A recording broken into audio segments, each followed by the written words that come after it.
നമസ്കാരം, റാഫ്റ്റർ ഫുട്ബോളിലേക്ക് അവർക്കും സ്വാഗതം. യെസ്, അഗെയിൻ ഒരിക്കൽ കൂടി വീണ്ടും അവരത് ചെയ്തിരിക്കുകയാണ്. വയർ ലെവർക്യൂസന് വിട്ടുകൊടുക്കാൻ തയ്യാറല്ല, തോൽവി സമ്മതിക്കാൻ അവർ തയ്യാറല്ല. ഈ സീസണിലുടനീളം നമ്മൾ അതാണ് കണ്ടുകൊണ്ടിരുന്നത്. അൺബീറ്റൺ റൺ അവർ നടത്തുന്നു. എല്ലാ കോമ്പറ്റീഷനുകളിലുമായി അവരുടെ അൺബീറ്റൺ റൺ 45ാമത്തെ മത്സരത്തിലേക്ക് അവർ കൊണ്ടുപോയിരിക്കുകയാണ്. ഇന്നലെ നടന്ന ബൊറൂസിയ ഡോർട്ട്മുണ്ടിനെതിരെയുള്ള കളിയിൽ അവർ ഒരു ഗോൾ തോറ്റു എന്ന് ഉറപ്പിച്ച ഘട്ടത്തിൽ അവസാന നിമിഷത്തിൽ ആ ഗോൾ മടക്കി സമനില പിടിച്ചു വന്നു. ഈ സീസണിൽ ഇപ്പോൾ എത്ര തവണയായി നമ്മളിത് കാണുന്നു.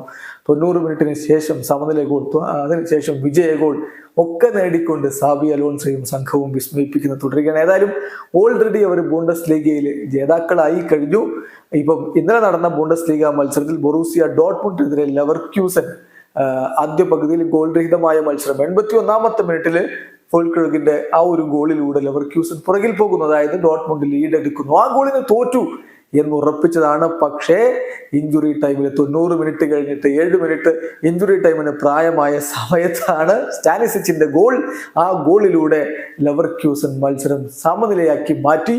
അങ്ങനെ പരാജയം അവർ ഒഴിവാക്കിക്കൊണ്ട് സംതിങ് സ്പെഷ്യൽ ആയിട്ടുള്ള മൊമെന്റുകൾ ഫുട്ബോൾ ലോകത്തിന് സമ്മാനിക്കുകയാണ്. നമ്മൾ തീർച്ചയായിട്ടും ഇപ്പം സാക്ഷികളാകുന്നത് അത്യപൂർവമായ നിമിഷങ്ങൾക്കാണ്.